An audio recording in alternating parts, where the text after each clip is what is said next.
Welcome to our channel అండి.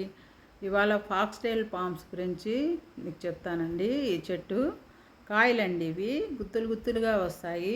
పచ్చిగా ఉన్నప్పుడైతే గ్రీన్ కలర్లో ఉంటాయి. అవి బాగా ముదిరినప్పుడు ఇలాగా రెడ్డిష్గా మారి అవి కొన్నిసార్లు కోయకపోతే రాలిపోతూ కూడా ఉంటాయండి. ఎర్రగా తయారైనటువంటి కాయల్ని మనము సేకరించి ఇసుకలో పోయాలండి. నారు పోస్తే బెడ్లాగా చేసి కొద్ది రోజులకి మినిమం అండి 2 months పైనే పడుతుంది. ఇవి పిలక మొక్కలు వస్తాయండి.